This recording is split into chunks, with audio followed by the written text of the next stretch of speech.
నమస్కారం metro news కి స్వాగతం ముందుగా ముఖ్యాంశాలు పావలా వడ్డీకే అందరికీ విదేశీ విద్యా రుణాలు పథక రూపకల్పనకు అధికారులను ఆదేశించిన సీఎం చంద్రబాబు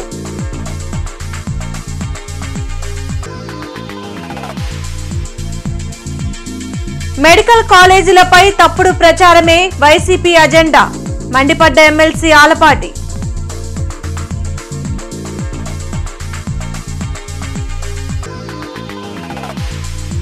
ఘనంగా స్వచ్ఛాంధ్ర అవార్డుల ప్రధానోత్సవం స్వర్ణాంధ్ర స్వచ్ఛాంధ్రలో ప్రజలు భాగస్వాములు కావాలన్న collector Ansaria MLA Ramanjaneyulu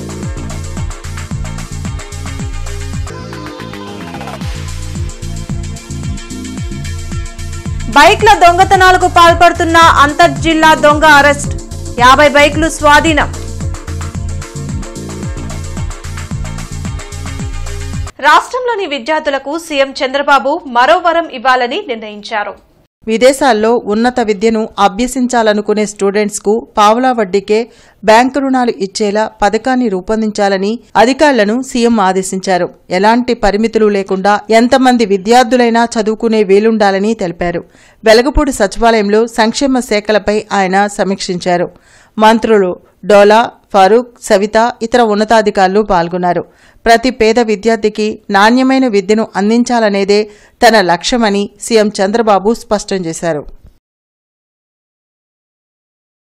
medical కాలేజీలపై తప్పుడు ప్రచారం చేయడమే అజెండాగా వైసీపీ పెట్టుకుందని ఎమ్మెల్సీ ఆలపాటి రాజా మండిపడ్డారు. మంగళగిరిలోని టీడీపీ కేంద్ర కార్యాలయంలో ఆలపాటి రాజా మీడియాతో మాట్లాడారు. గత 5 ఏళ్లలో మెడికల్ కళాశాలల పునాదుల నిర్మాణానికే పరిమితమైన వైసీపీ ప్రభుత్వం 17 మెడికల్ కాలేజీలు ఎక్కడ నడుస్తున్నాయో చూపించాలని నిలదీశారు. పీపీపీ అంటే ప్రైవేటీకరణ కాదని, ప్రజల ప్రయోజనాలను దృష్టిలో పెట్టుకుని ప్రభుత్వం, ప్రైవేటు రంగం కలిసి అభివృద్ధికి కలిసి పనిచేసే విధానమని ఆలపాటి స్పష్టం చేశారు. చాలా స్పష్టంగా చెప్పాం. పీపీపీ మోడల్లో ప్రభుత్వము, ప్రైవేటు పార్టిసిపేషన్ ఈ రెండు కాంబినేషన్ తో అత్యంత సమర్థవంతంగా వనరులను సమీకరించుకుంటూ 33 ఏళ్లు గాని 66 ఏళ్లు లీజ్ గాని ఈ లీజ్ ద్వారా ప్రతి సంవత్సరం కూడా ప్రభుత్వం యొక్క అనుమతులతో, ప్రభుత్వం యొక్క ఆధ్వర్యంలో నడిచే విధానాన్ని ఒకటి రూపొందించి ఆ రకంగా ఈ కాలేజీలను తీసుకొచ్చి విద్యా విధానంలో పెను మార్పులు తీసుకొచ్చి మనకు అవసరమైనటువంటి మెడికల్ ఫోర్స్ని మనం డెవలప్ చేసుకోవడానికి మనం ప్రయత్నిస్తూ ఉంటే మోకాలడ్డం పెడతామేంటయ్యా బొత్స సత్యనారాయణ గారు? సిరి వచ్చేటప్పుడు మోకాలడ్డం పెట్టినట్టుగా ఉంది. ఇంతకంటే ఏమీ లేదని చెప్పి ఈ సందర్భంగా గుర్తు చేస్తా ఉన్నా. స్వచ్ఛాంధ్ర జిల్లా స్థాయి అవార్డుల బహుకరణ కార్యక్రమం వెంకటేశ్వర విజ్ఞాన మందిరంలో జరిగింది. ఈ కార్యక్రమానికి కలెక్టర్ తమీం అన్సారియా, ఎమ్మెల్యే బూర్ల రామాంజనేయులు హాజరయ్యారు. జిల్లాకు 5 రాష్ట్ర స్థాయి అవార్డులు, 48 జిల్లా స్థాయి అవార్డులు వచ్చాయని కలెక్టర్ తమీం అన్సారియా వెల్లడించారు. స్వచ్ఛ నగర్ మండలాలు, స్వచ్ఛ గ్రామ పంచాయతీలు, స్వచ్ఛ పాఠశాలలు, స్వచ్ఛ ఆసుపత్రులు, స్వచ్ఛ కార్యాలయాలు, స్వచ్ఛ రైతు బజార్లు, స్వచ్ఛ బస్ స్టేషన్లు, స్వచ్ఛ పరిశ్రమలు మొదలైన వివిధ విభాగాలలో అవార్డులకు ఎంపిక చేయడం జరిగిందన్నారు. ప్రతి 3వ శనివారం స్వర్ణాంధ్ర స్వచ్ఛాంధ్ర కార్యక్రమం ప్రజల భాగస్వామ్యంతో ఒక ఉద్యమంలాగా నిర్వహిస్తున్నామని తెలిపారు. స్వర్ణాంధ్ర స్వచ్ఛాంధ్ర ఆరోగ్యాంధ్రలో ప్రతి ఒక్కరూ భాగస్వామ్యం గొప్ప విషయమని ఎమ్మెల్యే బోర్ల రామాంజనేయులు వెల్లడించారు. స్వచ్ఛాంధ్రలో భాగంగా 36 లక్షల మరుగుదొడ్లు నిర్మించిన ఘనత ముఖ్యమంత్రి చంద్రబాబుదేనన్నారు. ఈ కార్యక్రమంలో deputy mayor Sajila, AP IDC chairman Degala Prabhakar, AP LIDCAP chairman Pelli Manikyarao, Swachhandhra corporation సభ్యులు ఆరుద్ర భూలక్ష్మి, లక్ష్మీ శైలజ, డిఆర్ఓ కాజావలి, జ్యోతి బసు తదితరులు పాల్గొన్నారు.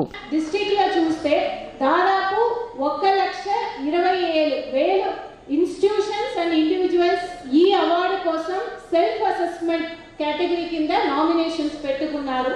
దాని నుంచి డిస్ట్రిక్ట్ లెవెల్ కమిటీ 1,12,000 ఇన్స్టిట్యూషన్స్ ని అసెస్మెంట్ చేసి ఫైనల్ గా 1600 నామినేషన్ స్టేట్ కు పంపి అక్కడ నుంచి థర్డ్ పార్టీ అంటే ప్రైవేట్ పార్టీ కమిటీ వచ్చి వారందరూ కూడా ఒక రిగరస్ అసెస్మెంట్ ఉంది, దాని ప్రకారం సెలెక్ట్ చేశారు.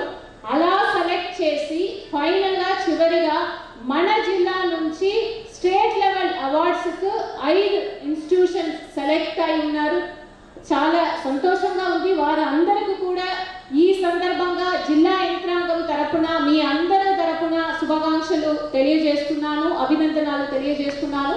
స్వచ్ఛ భారత్ కార్యక్రమాన్ని దేశం మొత్తం ప్రకటిస్తే చంద్రబాబు నాయుడు గారు దాన్ని కన్వర్జెన్స్ మోడ్లో తీసుకెళ్ళి గ్రామీణ ఉపాధి హామీతో జోడించి పంచాయతీ నిధుల్ని దాంట్లో అనుసంధానం చేసి దేశంలో ఎక్కడ లేనండి 36 లక్షల ఇండివిజువల్ టాయిలెట్లు నిర్మించినటువంటి ఘనత చంద్రబాబు నాయుడు గారిదే.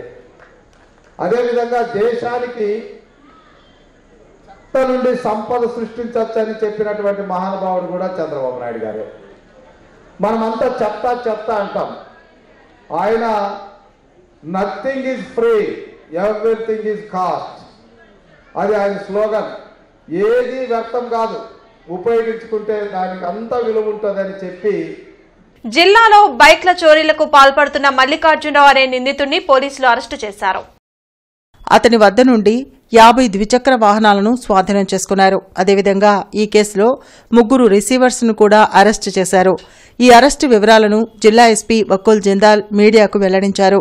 గురజాలకు చెందిన ముద్దాయి టాపీ పని చేసుకుంటూ బైకుల చోరీలకు పాల్పడుతున్నాడని చెప్పారు.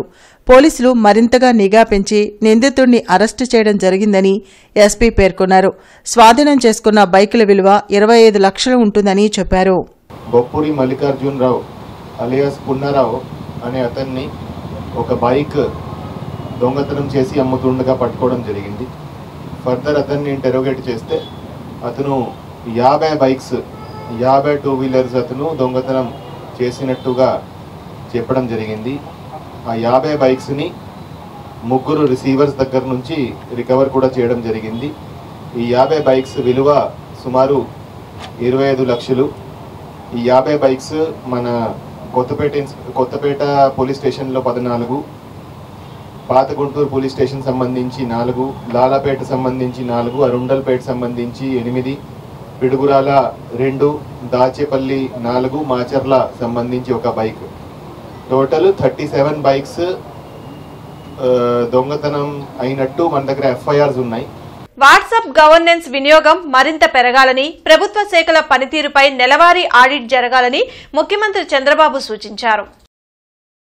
ఆర్టీజీఎస్ పౌర సేవలపై ఆర్టీజీఎస్ కమాండ్ కంట్రోల్ రూంలో సీఎం సమీక్షించారు. పౌర సేవల్లో సంతృప్తి స్థాయే ముఖ్యమని చెప్పారు. ప్రభుత్వ శాఖలు, అధికారులు, ఉద్యోగుల పనితీరు విషయంలో ఎలాంటి రాజీ పడే ప్రసక్తే లేదని స్పష్టం చేశారు. ప్రభుత్వ యంత్రాంగంలో నైపుణ్యాన్ని పెంచేందుకు తగిన చర్యలు తీసుకోవాలని సీఎం చంద్రబాబు సూచించారు. రాష్ట్రాన్ని ఆరోగ్యాంధ్రప్రదేశ్గా మార్చేందుకు సీఎం చంద్రబాబు అహర్నిశలు కృషి చేస్తున్నారని ఎమ్మెల్యే నసీర్ అహ్మద్ అన్నారు. తన క్యాంపు కార్యాలయంలో పలువురు లబ్దిదారులకు సీఎంఆర్ఎఫ్ చెక్కుల్ని ఎమ్మెల్యే నసీర్ పంపిణీ చేశారు. విద్య, వైద్య రంగాల్లో కూటమి ప్రభుత్వం అధికారంలోకి వచ్చాక విప్లవాత్మకమైన మార్పులు వచ్చాయని తెలిపారు. పేద, మధ్యతరగతి వర్గాలు వైద్యం అందక ప్రాణాలు కోల్పోకూడదనే లక్ష్యంతో ఎన్టీఆర్ ఆరోగ్యశ్రీని 25 లక్షలకు పెంచడం జరిగిందని నసీర్ వివరించారు. ఈ కార్యక్రమంలో మాజీ డిప్యూటీ మేయర్ గౌస్, ఇతర నాయకులు పాల్గొన్నారు. వైద్యానికి ఇబ్బంది పడకూడదు, ఆర్థికంగా ఏ ఒక్క కుటుంబం కూడా ఇబ్బంది పడకూడదు అనేటువంటి ఆలోచనతో గౌరవ ముఖ్యమంత్రి గారు ముఖ్యమంత్రి సహాయ నిధి ద్వారా ప్రతి ఒక్కరికి కూడా వైద్యం కోసం అయ్యేటువంటి ఖర్చులు భరించేటువంటి విధంగా పెద్ద ఎత్తున ఈరోజు సహకారం అందిస్తున్నటువంటి పరిస్థితులు ఉన్నాయి. ప్రభుత్వం ఏర్పడినప్పటి నుంచి ఇప్పటికే దాదాపు 480 కోట్ల రూపాయలు రాష్ట్ర వ్యాప్తంగా ముఖ్యమంత్రి సహాయ నిధి ద్వారా విరివిరిగా ప్రతి ఒక్కరికి కూడా సహాయం అందించినటువంటి పరిస్థితులు. వైసీపీ ప్రభుత్వ హయాంలో జరిగిన లిక్కర్ స్కామ్ పై మాట్లాడే ధైర్యం మాజీ సీఎం జగన్ కు ఉందా అని టీడీపీ శాసనమండలి చీఫ్ విప్ పంచుమర్తి అనురాధ సవాల్ చేశారు. మంగళగిరిలోని టీడీపీ కేంద్ర కార్యాలయంలో ఆమె మీడియాతో మాట్లాడారు. తమ ప్రభుత్వ హయాంలో నకిలీ మద్యం తయారు చేస్తున్న ముఠాను గుర్తిస్తే దీనిపై బురద చల్లేందుకు వైసీపీ నేతలు ప్రయత్నించడం దుర్మార్గమన్నారు. సూపర్ 6 హామీల అమలు సూపర్ హిట్ కావడంతో ఏం చేయాలో దిక్కుతోచని స్థితిలో జగన్ ఉన్నారంటూ సెటైర్లు వేశారు. ఏనాడైనా మీ హయాంలో అసలు ఎంత దారుణం, మా వాళ్ళు, మా రాష్ట్ర ప్రజలు పచ్చి తాగుబోతులు 15 ఏళ్ల వరకు కూడా తాగుతూనే ఉంటారు అని చెప్పి 10,000 కోట్ల పైన అప్పు తీసుకొచ్చారు. తాగుబోతుల్ని తాకట్టు పెట్టి అప్పు తీసుకొచ్చిన మీరు ఇదేంటి డిజిటల్ లేకుండా త్రూ క్యాష్ డబ్బులు వసూలు చేసేసిన మీరు వేల కోట్లు తాడేపల్లి ప్యాలెస్కి తాడేపల్లికి తరలించేసిన లిక్కర్ ద్వారా తరలించేసిన మీరు ఈరోజు లిక్కర్ స్కామ్ గురించి మాట్లాడతారా? చెప్పండి, సమాధానం చెప్పండి. అసలు ఇప్పుడు మీ హయాంలో జరిగిన లిక్కర్ స్కామ్ గురించి మాట్లాడే ధైర్యం జగన్మోహన్ రెడ్డి గారికి ఉందా అనేది ఎవ్రీథింగ్ మా ప్రభుత్వంలో ట్రాన్స్పరెంట్ అనే విషయం మీరు గుర్తుపెట్టుకోవాలని చెప్పి ఈ సందర్భంగా తెలియజేస్తూ కలెక్టరేట్ లో ప్రజా సమస్యల పరిష్కార వేదిక కార్యక్రమం జరిగింది. జిల్లా నలుమూలల నుండి వచ్చిన బాధితులు తమ సమస్యలు పరిష్కరించాలంటూ కలెక్టర్ తమీం అన్సారియాకు వినతులు అందించారు. ప్రతి సోమవారం కలెక్టరేట్లో నిర్వహించే ప్రజా సమస్యల పరిష్కార వేదికకు బాధితులు బారులు తీరారు. ఫిర్యాదుల్ని జిల్లా ఉన్నతాధికారులు స్వీకరించారు. ఆయా సమస్యల పరిష్కారానికి తగు చర్యలు తీసుకుంటామని భరోసా కల్పించారు. రేషన్ కోసం షాపుకు వెళితే రేషన్ కార్డులో నీ పేరు లేదని, రేషన్ ఇవ్వమని వెనక్కి పంపారని అడవితక్కిలపాడుకు చెందిన లక్ష్మీ శైలజ ఆవేదన వ్యక్తం చేశారు. అదేమని అధికారుల వద్దకు వెళితే నీవు చనిపోయినట్లు ఉందని సర్టిఫికెట్ ఇచ్చారని, తనకు న్యాయం చేయాలని వేడుకున్నారు. తన తండ్రి పేరుతో ఉన్న 26 సెంట్ల భూమిని ఆన్లైన్ చేయకుండా ప్రత్తిపాడు రెవెన్యూ అధికారులు వేధిస్తున్నారని ఎనికేపాడుకు చెందిన బందర్ ఖాదర్ ఆవేదన వ్యక్తం చేశారు. ఎన్నిసార్లు తిరిగినా ఎవరూ పట్టించుకోవడం లేదని మండిపడ్డారు. 1983లో కొనుగోలు చేసిన 10 సెంట్ల భూమిని 22A పెట్టారని అడవి తక్కిలపాడుకు చెందిన నాగరాజు ఫిర్యాదు చేశారు. ముఖ్యమంత్రి చంద్రబాబు నాయుడు ఆదేశాలు ఇచ్చినా 22A నుండి భూమిని రెవెన్యూ అధికారులు తొలగించడం లేదని ఆవేదన చెందారు. 26 సెంట్లు భూమి ఉంది సార్. ముందు కలెక్టర్ ఆఫీసులో అర్జీ పెడితే మీ భూమి ఉంది, మేము పాస్ పుస్తకం అబద్ధం చెప్పారు సార్. తర్వాత ఏం చేశారు, ఎన్నికల కోట రాగానే మా భూమి మా నాన్న పేరు తీసేసి వేరే వాళ్ళ పేరు మెక్కించారు సార్. వాళ్ళ మీద ఆర్డీఓ ఎవరు చర్యలు తీసుకోవట్లేదు సార్. ఓన్లీ జీతాలు తీసుకోవడానికి వాళ్ళు పెట్టింది. మరి మా నాన్న వేరే ఆయనకి రాయలేదుగా, వాళ్ళు ఆయన ఎట్లా ఎక్కించారు? ఆయన ఏంటో నీకు మా నాన్న పరం ఎదుటి వాడు ఎక్కించారు, మా నాన్న అమ్మలేదుగా. అంటే వీళ్ళు ఊరికైనా మా తిప్పుకోవడానిక, ఇక్కడ ఈ గ్రీవెన్స్ అంటే టిఫిన్లు తినడానిక, చాలా అన్నాలు పెట్టడానికి, పరిష్కారం కాకపోతే ఎందుకండి? వాళ్ళు ల్యాండ్స్ కొనుక్కున్నారు, 1943లో కొనుక్కున్నారు. ఆ తర్వాత కొన్న తర్వాత శుభ్రం చేసుకుందామని వెళ్తే కంచె అంతా పెరిగిపోయింది. అలా ఉండిపోవడం వల్ల ఎంఆర్ఓ గారు రిజ్యూమ్ చేసుకున్నారు. రిజ్యూమ్ చేసుకొని ఎంఆర్ఓ చేసిన తప్పిదం వల్ల 700 మందికి అన్యాయం జరిగిపోయిందండి. అంటే కొట్టిపాడులో రిజిస్ట్రేషన్ జరిగింది. రిజిస్టర్ ఆఫీస్ కూడా గవర్నమెంటే, ప్రైవేట్ది కాదు. అది గవర్నమెంట్ రిజిస్టర్ ఆఫీస్లో రిజిస్ట్రేషన్ అయినప్పుడు ఇప్పుడు ఎంఆర్ఓ గారు తొలగించారు. ఆ తొలగించడం వల్ల 700 మంది నష్టపోయాం. అది 1954కు ముందు ఉన్నటువంటి ల్యాండ్, ఇది అసైన్ ల్యాండ్ కాదు. వాళ్ళు నేను బియ్యం స్టోర్ కాడికి వెళ్ళాను. స్టోర్ కాడికి వెళ్తే బియ్యం తీసుకుందామని చెప్పి ఏలుముద్ర వేయించుకుంటే నీ పేరు లేదమ్మా అన్నాడు. ఏందన్నారు, నెల నేనే కదా తీసుకుంటాను, ఎందుకంటే లేదమ్మా నీ పేరే లేదు, మీ ఇద్దరు పిల్లల పేరు ఉంది, నీ పేరు లేదంటే సరేనని చెప్పేసి నేను కలెక్టర్ గారు ఆఫీస్ కాడికి వచ్చాను. ఆఫీస్ కాడికి వస్తే అక్కడ ఆఫీస్ కాడ వెళ్ళి అయ్యా నా పేరు ఇట్లా తీసేశారు కార్డులో నుంచి, ఎందుకంటే ఏందమ్మా సమస్య అంటే బియ్యం కార్డు ఆధార్ కార్డు తీసుకొని నువ్వు చనిపోయినట్టు ఉందమ్మా అని చెప్పాను. మరి నేను బతుకుండగానే మరి ఇదేందో అర్థం కావట్లేదు. కూటమి ప్రభుత్వం బీసీల హక్కుల గురించి మాట్లాడుతున్నా కులగణన చేపట్టడానికి ఆసక్తి చూపకపోవడం దురదృష్టకరమని సిపిఐ రాష్ట్ర కార్యదర్శి వర్గ సభ్యులు జంగాల అజయ్ కుమార్ అన్నారు. కొత్తపేట మల్లైలింగం భవన్లో సిపిఐ నేతలు జంగాల అజయ్ కుమార్, మాల్యాద్రి, తిరుపతయ్య, అరుణ్ కుమార్ మీడియాతో మాట్లాడారు. వెనకబడిన కులాల హక్కుల సాధన కోసం ప్రభుత్వంపై ఒత్తిడి తెచ్చే ఉద్దేశంతో అక్టోబర్ 7న రౌండ్ టేబుల్ సమావేశాన్ని నిర్వహిస్తున్నట్లు తెలిపారు. సిపిఐ జిల్లా కార్యాలయంలో జరిగే సమావేశానికి బీసీ సంఘాల నాయకులు, వివిధ రాజకీయ పార్టీల ప్రతినిధులు హాజరవుతారని చెప్పారు.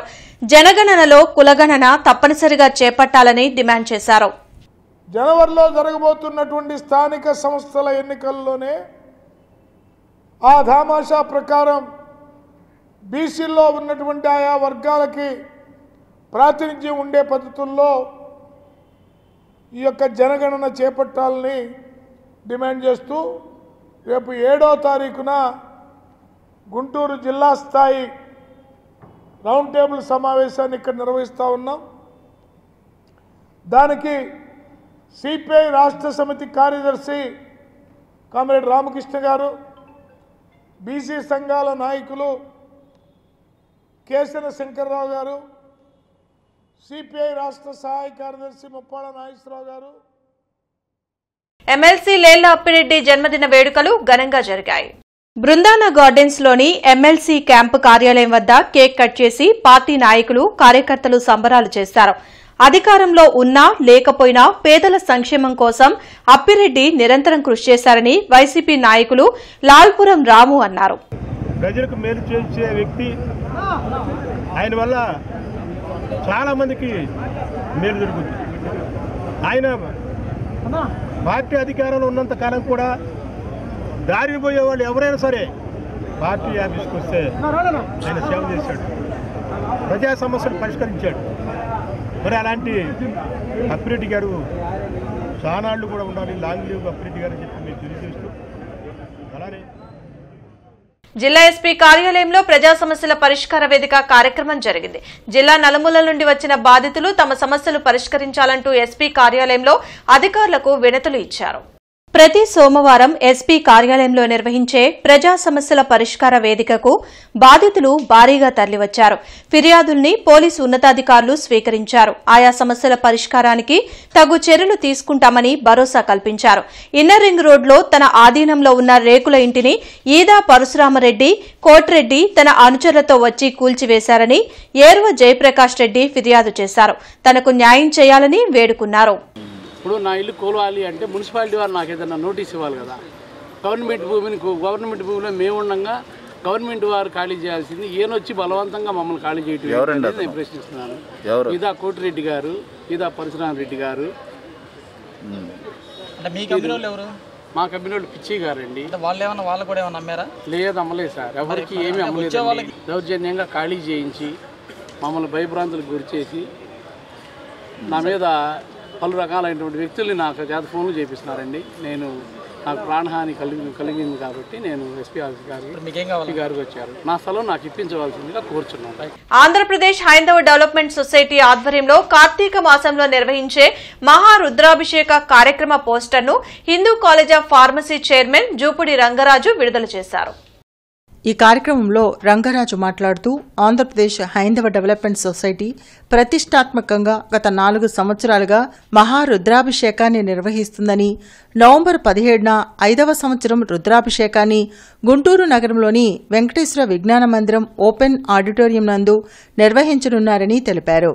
ఈ కార్యక్రమానికి అఘోరా అఖాడా ఉత్తరాధికారి ఉజ్జాయి నివాసి డాక్టర్ శ్రీ శ్రీ శ్రీ రాజేంద్రనాథ్ అఘోరి పాల్గొని శివునికి అభిషేకాలు నిర్వహిస్తారని, అభిషేకాల అనంతరం శివునికి అభిషేకించిన రుద్రాక్ష ఉచితంగా ఇవ్వబడుతుందని తెలిపారు. ఈ కార్యక్రమంలో నిర్వాహకురాలు గాయత్రి బెహ్రా, వనమా నరేంద్ర కుమార్, విశ్వ హిందూ పరిషత్ జిల్లా కార్యదర్శి ప్రత్తిపాటి మాధవ శర్మ, విశ్వ హిందూ పరిషత్ రాష్ట్ర నాయకులు చిరుమామిళ్ల గోపీకృష్ణ తదితరులు పాల్గొన్నారు. ప్రజలలో హిందూ భావన, హిందూ జాగరణ, హిందూ ఐక్యంగా ఉండాలి అనేటువంటి ఒక బృహత్పర సంకల్పంతో మాత్రమే కార్యక్రమం చేపడుతున్నారు. హైందవుల ఎడల ఏకాత్మత ఉండాలని చెప్పి, ఒకటే భావం ఉండాలని చెప్పి, తద్వారా హిందువుల మనోభావాలన్నింటి కూడా 100 సంవత్సరాల క్రితం క్రోడీకరించిన ఒక మహానుభావుడి యొక్క జీవిత ఆచరణలో భాగం కింద ఈ కార్యక్రమం చేపడుతున్నారు. హిందూ బంధువులందరూ కూడా దీన్ని ఆస్వాదించవలసిగా కోరుతున్నాం. మేము హిందూ బంధువుల్ని అడగట్ల. ఆధ్యాత్మిక పరంగా ముస్లిం ఉన్నా క్రైస్తవులు ఉన్నా సరే ఆధ్యాత్మిక పరంగా ఉన్నవాడు ఎవరి నుంచి అభిషేకం చేసుకోవచ్చు. ఇక ఒక కులమే అభిషేకం చేసుకోవాలని మాత్రం లేదు. శివుడు అందరి వాడు. శివుడు ఒక్క హిందువులకే వాడని కాదు. శివాభిషేకం చేస్తే ఆఖరికి క్రైస్తవులు చేసినట్టు లెక్క. శివాభిషేకం చేసినట్టయితే అటు మహమ్మద్ ప్రవర్తించేటువంటి ఖురాన్ చేసినట్టు లెక్క. ఇంత బ్రాడర్ వ్యూ తోటి హైందవ డెవలప్మెంట్ సొసైటీ కార్యక్రమం చేపడుతున్నది. కానీ హిందూ గుళ్ళకు మాత్రం ఎవరు కూడా అధిగమించేటువంటి పరిస్థితులు ఉండకూడదు. అది మా భావన. కాబట్టి రేపు 17, 11, 25 తారీఖున పొద్దు సాయంకాలం విజ్ఞానమంత్రి గ్రౌండ్స్ లో చేపట్టిన పెద్ద కార్యక్రమం చేపడుతున్నారు. కాబట్టి మీరందరూ కూడా సహకరించవలసిగా కోరుతున్నాం. Secured financial planning and fraud prevention అనే అంశంపై జరిగిన సదస్సుకి విశ్వవిద్యాలయ rector professor R Sivaram Prasad ముఖ్య అతిథిగా విచ్చేసి ప్రసంగించారు. ఆర్థిక మోసాలకు అడ్డుకట్ట వేసేందుకు ఆయా రెగ్యులేటరీ సంస్థల సలహాలు తప్పక పాటిస్తేనే మదుపర్లు ఆర్థిక మోసాలకు అడ్డుకట్ట వేసేందుకు ఆయా రెగ్యులేటరీ సంస్థల సలహాలు తప్పక పాటిస్తేనే మదుపర్ల ఆర్థిక భవిష్యత్తు బంగారంలా ఉంటుందని ఆచార్య నాగార్జున విశ్వవిద్యాలయ రెక్టర్ ఆర్ శివరాం ప్రసాద్ అన్నారు. Dharmapeetham legal services India private limited, Abhijna Bharat organisation, Hindu college of management సంయుక్త నిర్వహణలో Hindu college of management, Sudharma, seminar హాల్లో secured financial planning and fraud prevention అనే అంశంపై సదస్సు జరిగింది. Doubts actually increasing much. Once upon a time in America, USA, I know very well, top man, he is a founder director of the Indian School of Business, ISB. I forget his name, who is belong to the West Bengal, intellectual. He is a product of the IIM Ahmedabad.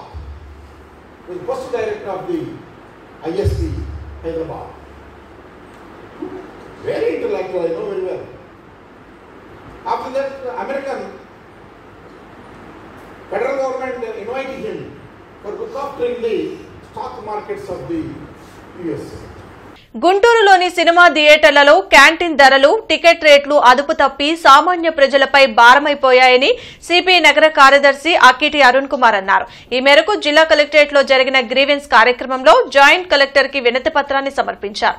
ఈ కార్యక్రమంలో CPI నాయకులు నూతలపాటి చిన్న, జంగాల చైతన్య తదితరులు పాల్గొన్నారు. Bulletin ముగించే ముందు ముఖ్యాంశాలు మరోసారి. పావలా వడ్డీకే అందరికీ విదేశీ విద్యా రుణాలు, పథక రూపకల్పనకు అధికారులను ఆదేశించిన సీఎం చంద్రబాబు.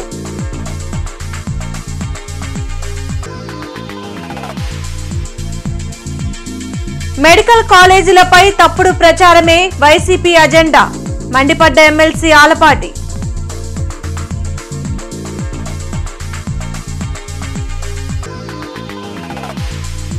ఘనంగా స్వచ్ఛాంధ్ర అవార్డుల ప్రధానోత్సవం, స్వర్ణాంధ్ర స్వచ్ఛాంధ్రలో ప్రజలు భాగస్వాములు కావాలన్న కలెక్టర్ అన్సారియా, ఎమ్మెల్యే రామాంజనేయులు.